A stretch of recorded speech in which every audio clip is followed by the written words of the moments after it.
heures. Le fait de vraiment recommunier avec Dieu, avec les autres, c'est tellement bénéfique. Mais bon bref, on n'est pas là pour parler de moi. Du coup je voulais te demander qu'est-ce qui se passe en fait. Dis-moi tout.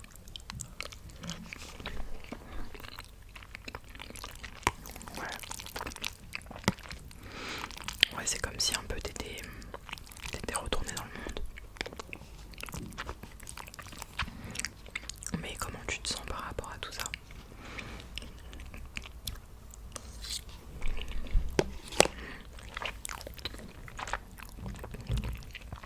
Parce que t'as le Saint-Esprit. Si tu t'es entre guillemets t'es bien, mais que t'as toujours cette pensée en mode t'es mal à l'aise, t'es retourné en boîte. Ouais. Bah en soi c'est ça. Vu que le Saint-Esprit maintenant il vit en toi, tu pourras plus te sentir à 100% à ta place dans ces endroits-là, tu vois. Parce que lui, le Saint-Esprit, ça le met mal à l'aise. Parce que il est rentré dans... Enfin, il vit en toi. Donc c'est quelque chose qui est éternel. Le Saint-Esprit, il partira pas. Il est là. Il peut se faire beaucoup plus discret. Il va se mettre en retrait quand toi tu vas le rejeter. Mais en soi, il partira pas quoi. Donc c'est normal que tu te sentes mal à l'aise. Ouais. Bah après, c'est un combat que plusieurs personnes mènent. Hein. T'es pas toute seule dans ce truc. Hein. T'es vraiment pas toute seule.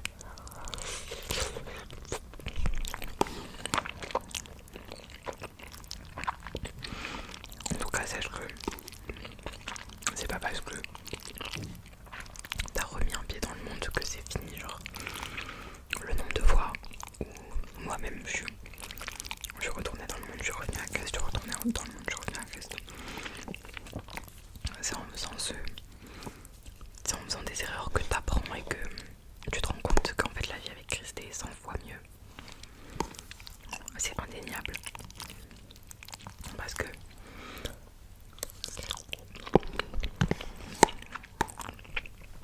t'es forcément esclave de quelque chose.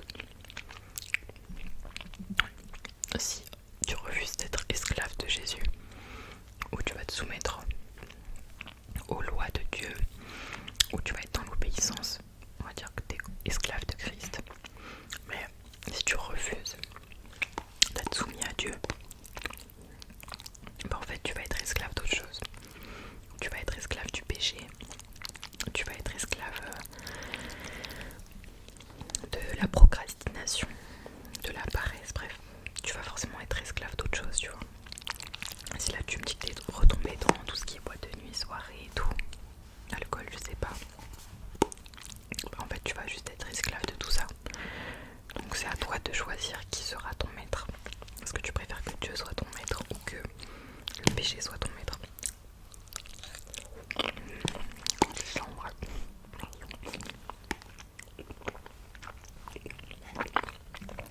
Ah ouais. Moi ce que je te conseille, c'est d'être à 100% honnête avec Dieu. Je m'explique.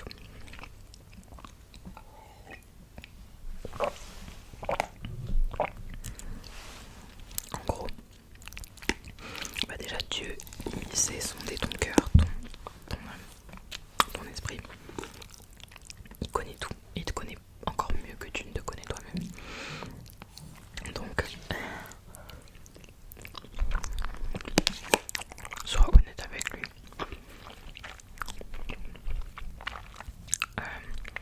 Dis-lui, bah voilà, en ce moment, Seigneur, tu sais que tu vois que ça va pas. Seigneur, voilà, je suis retombée dans le monde. Je te demande pardon parce que j'ai trouvé un certain réconfort dans le péché. Je te demande pardon parce que je suis retombée dans des choses dans lesquelles tu m'avais sorti.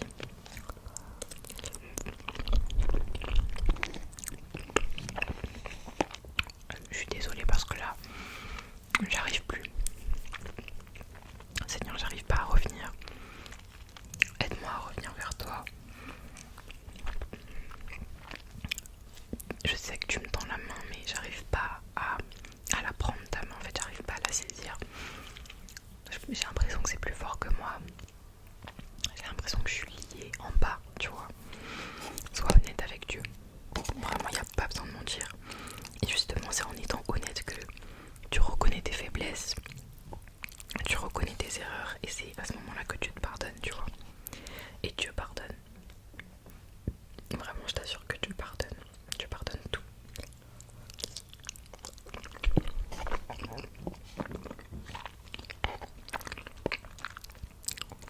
Ça fait combien de temps que t'as pas prié comme ça? Oui, tu pries toujours avant de manger, avant de dormir. Bah tu vois, rien que ça prouve que tu seras toujours attiré vers Dieu en soi. Et Dieu est toujours, te tend toujours la main. Maintenant c'est devenu une habitude pour toi de prier, ouais. Bah, c'est tant mieux, c'est tant mieux. Et ça fait combien de temps que t'as pas lu la Bible? T'en rappelles pas? Bah, en tout cas Dieu parle au travers de sa parole. Dieu parle au travers de sa parole, donc vraiment dès que t'as un moment, je te conseille de le faire le matin avant d'avoir à vaquer à toutes tes occupations.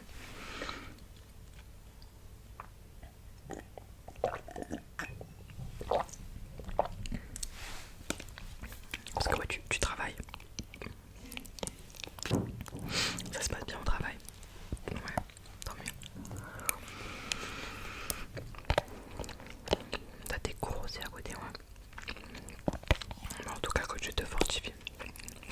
Je sais que ça peut être difficile à gérer de devoir organiser ta vie avec énormément d'activités. Mais je suis récemment tombée sur une vidéo d'un pasteur qui montrait l'image d'un seau comme ça. Le seau, il y avait tous ces problèmes qui étaient jetés dans le seau. Et les problèmes étaient, les choses de la vie du quotidien, c'était des petits cailloux comme ça, gros comme ça. Et donc elle a mis tous ces cailloux comme ça, jusqu'à là. Et après il y avait un gros caillou où c'était marqué Jésus. Et donc Jésus, il était posé là comme ça, au-dessus du pot. Il dépassait du pot. Et en gros c'était pour montrer que quand tu priorises tes problèmes, tes tracas du quotidien, bah tout est rempli. Et quand à la fin de la journée tu te dis que tu vas passer un petit peu de temps avec Dieu, tu vas prendre un peu de temps pour Dieu, hop, c'est trop. Et du coup bah t'enlèves. Voilà. Et il a pris un autre pot. Il a d'abord mis Jésus posé en bas. Il l'a d'abord mis. Et ensuite il a rempli avec tous les trucs du quotidien. Et en fait, bah du coup il y avait la place, tout tombait. Et il y avait la place pour Jésus au centre et en premier dans ta vie. Et plus tous les trucs du quotidien. Et ça arrivait pile au bon endroit. Ça ne dépassait pas du pot. Et l'image elle était vraiment forte, ça m'a vraiment marqué.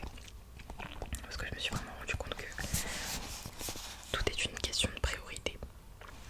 En soi, dans une journée il y a 24 heures. Dans un mois il y a 30 voire 31 jours. Dans une année il y en a 365. Et en toute honnêteté, on a le temps de faire énormément de choses. Et c'est juste une question de priorité. Quand tu te réveilles le matin, si ta priorité c'est de regarder ton téléphone et de swiper, que ça te prenne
j'ai pas passé assez de temps avec elle, genre.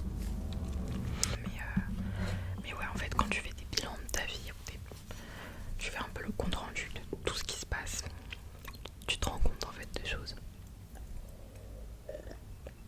Je me suis pris un petit yaourt.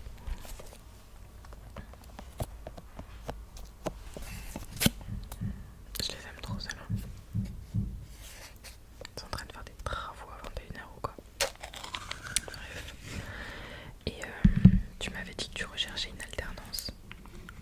Ouais. Ça se passe les recherches. Ah non, mais des témoignages sur l'alternance, j'en ai des mille et des cents. Ouais. C'est compliqué de trouver. Hein. Purée. Mais en tout cas, on va prier pour ça. Tu sais quoi? Dans la parole de Dieu, tu dis que on peut le mettre à l'épreuve. En mode, je sais plus c'est quoi exactement le verset, mais il disait un truc en mode, demande-moi ça et tu verras, genre si je vais pas le faire, tu verras si je vais pas l'accomplir. Et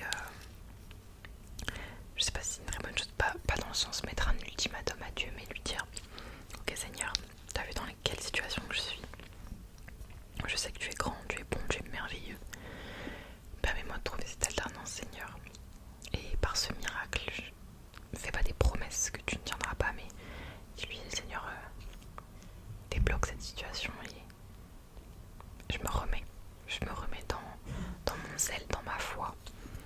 Fais pas des promesses à Dieu que tu tiendras pas, genre ça sert à rien, c'est inutile. Mais ça m'est déjà arrivé de lui dire Seigneur fais ça et je ferai en sorte de m'améliorer. Mais en soi, rien qu'en pensant ça, j'ai déjà fait une démarche de m'améliorer, donc ça va. Bref. En tout cas, je prierai pour toi. Ça sert à ça, les sœurs. Et tu parles encore avec ta copine là?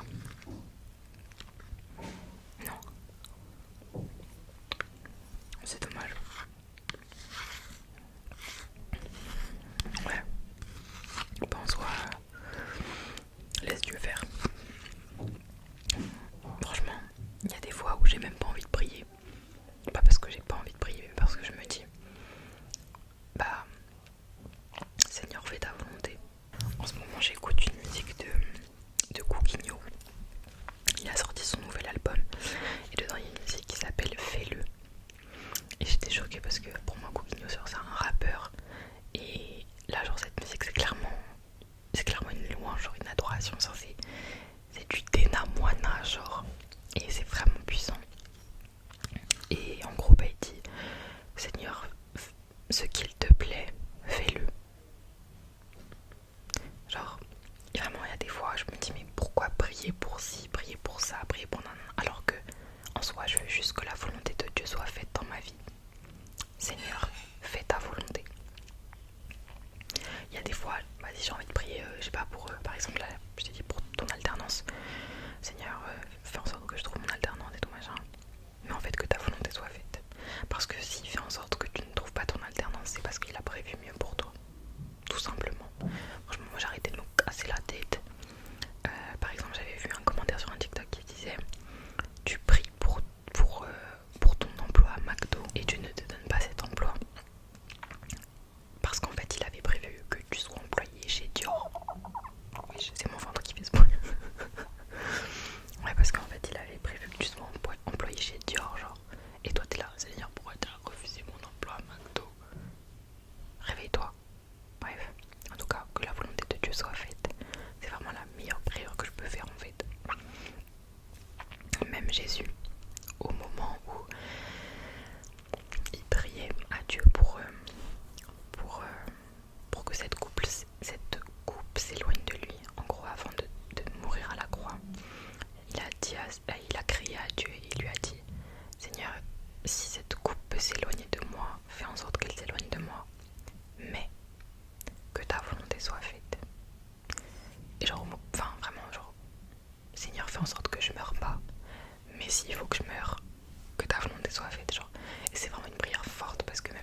forcément peut-être ce qui t'arrive, ou tu te dis peut-être que c'est injuste, ou bref.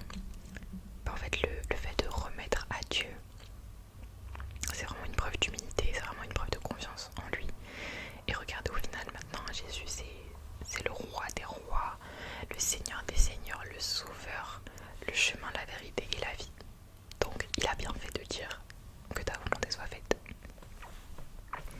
J'aime bien, je commence à être un petit peu spirituelle. Non, mais en vrai, j'ai eu un petit peu une grosse stagnation dans ma foi. Déjà parce que j'étais pas du tout productive et j'étais très paresseuse. Donc la lecture de la Bible, pour moi c'était un détail dans ma vie chrétienne, vraiment un détail. Et je me bats encore contre ça. J'ai remarqué que je tournais en rond. Genre j'apprenais plus grand chose. Genre je sais pas, quand je donnais des conseils à mes amis, je m'appuyais sur rien. Genre là je peux m'appuyer un peu de la parole, je peux m'appuyer un peu de ce que je connais quoi. Alors qu'avant vraiment, bah je sais pas, Jésus t'aime.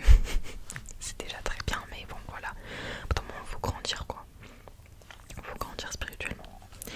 En tout cas j'espère que j'arrive à te booster. J'espère que j'arrive à te booster. J'espère que je t'ai pas dit de bêtises non plus. Ça serait dommage. Mais en tout cas,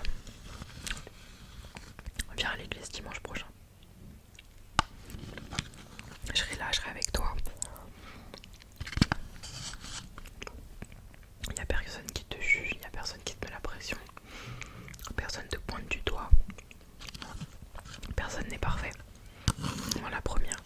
Moi la première. Je suis tellement pas parfaite. Tellement pas. Dans tous les domaines. Je peux montrer ce que je veux. Je peux montrer que tout va bien. Je peux montrer que je suis forte. Je peux montrer ce que je veux. Mais en réalité, je ne suis pas parfaite. Et personne n'est parfait.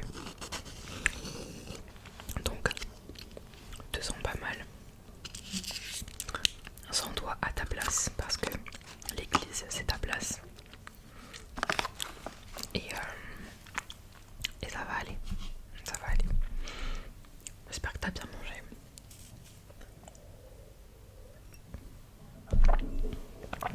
Moi oui. En tout cas. Je pense que ça m'a fait du bien même à moi de te parler. Ça m'a fait du bien aussi. En tout cas, tu m'appelles quand tu veux. Hein, tu m'appelles quand tu veux, tu m'envoies un message sur Insta, je